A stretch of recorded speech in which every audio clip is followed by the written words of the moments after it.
Hi everyone, and welcome back to my series of videos exploring some of the traits I have come to understand as autistic. I'm a 40-year-old dad of 3, currently on a long waiting list for a diagnosis here in the UK.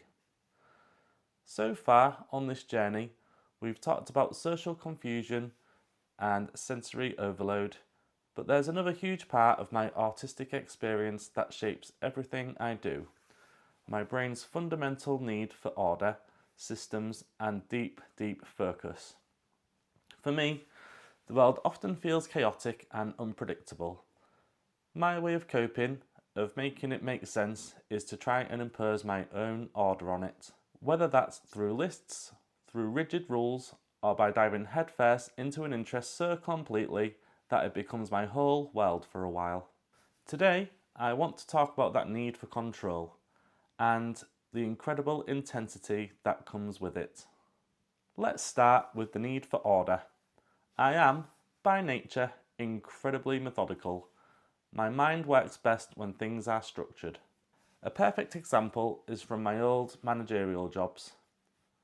If there wasn't much work to do, I wouldn't just let the team chat, I'd plan the day out almost to the minute.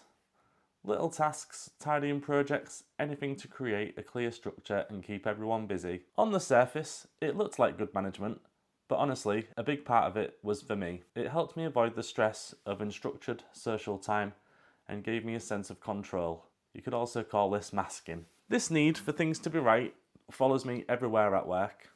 I've gotten into trouble for being too rigid with the rules. If there's a policy, I follow it. And if I see others not following it, it causes me real frustration and confusion. I've been told I overthink my shelf stacking job, that I should just let minor issues go. But sometimes I can't. In my mind, there's a right way to do it, a standard to uphold, and working towards that perfection matters, even if no one else cares. This rigidity isn't just about tasks. It's about fairness. I have a really strong, almost visceral sense of justice.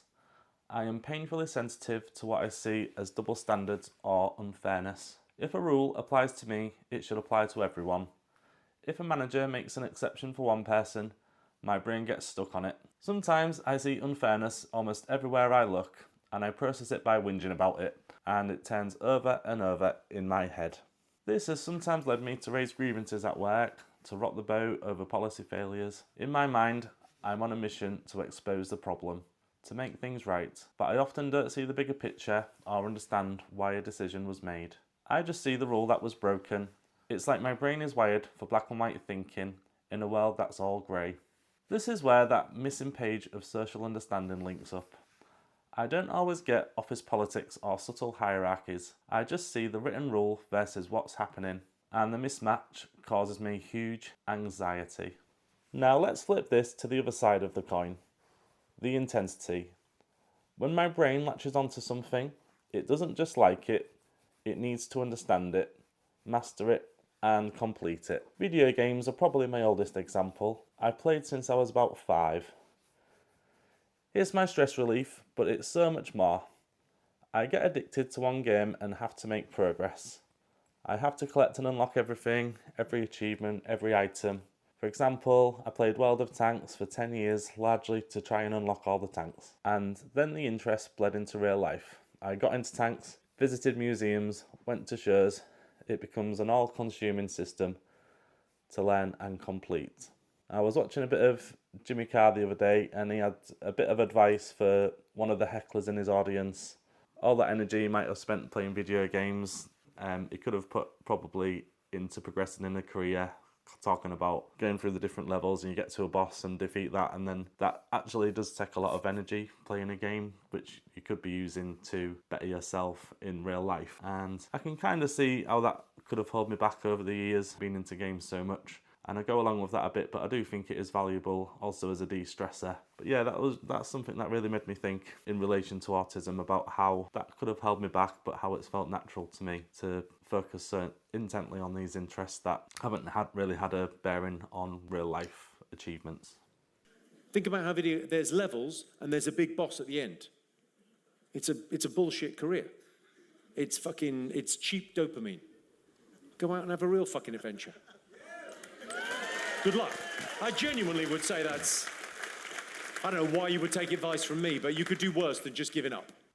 It's the same with collecting. I used to collect DVDs, I had about 1,000, then I dropped it and moved on. Then it was Funko Pop vinyls. I spent thousands on those, and my days would revolve around hunting for them, organising them, and people would comment that I sounded like a sales rep for them. Most recently, it's perfect draft beer kegs.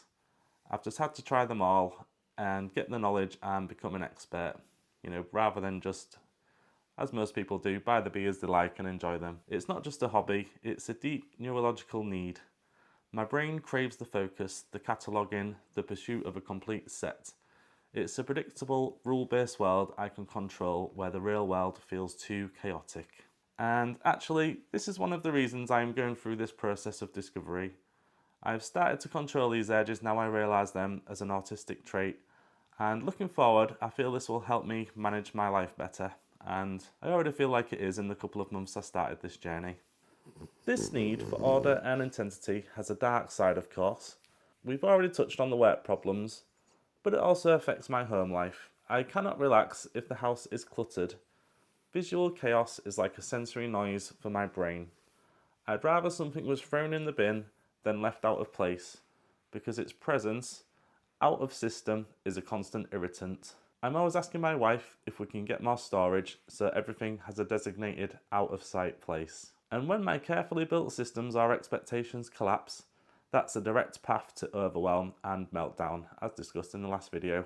If a plan changes suddenly, if a rule I was relying on is broken, if I can't make progress on my game or collection building, it doesn't just disappoint me, it can genuinely dysregulate me. That's when the frustration builds and the risk of a shout or an outburst increases. It feels like the floor has been pulled out from under me. Understanding this has really limited the risk here, as I understand my needs from an autistic context. Looking back, I can see this pattern in how I learn and process information. At university, I did get a first, largely thanks to a high-scoring dissertation, but my essay writing technique was revealing. My thoughts would come out in a scattergun way, all over the place. So I'd write the prose, print it physically, and cut out the paragraphs and reorder them on the floor to build a clear, logical argument. I had to manually create the order that my brain couldn't produce intuitively. I also need clear, written feedback. Verbal feedback with all its nuance and hinting doesn't work. I've had to ask managers to give me things in writing so I can process them properly without missing the social cues. This is my autistic cognitive style. It's not better or worse, it's different.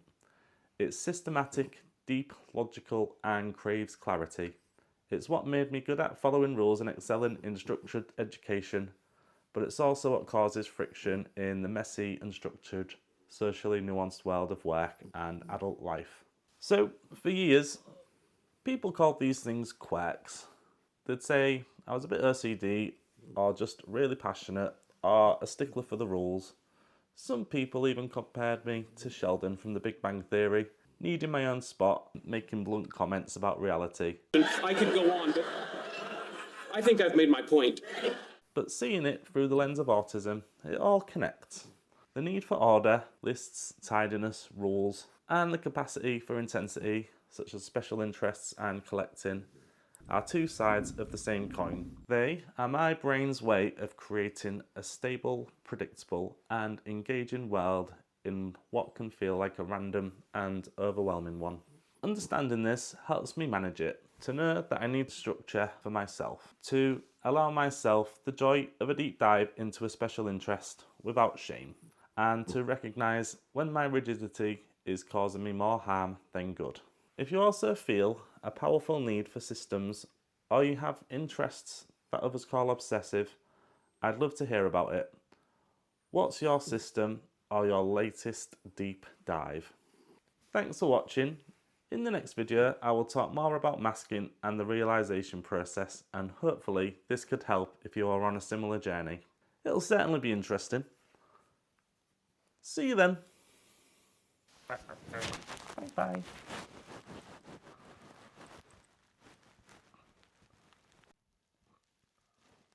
We'll have to do that video about pets and autism as well.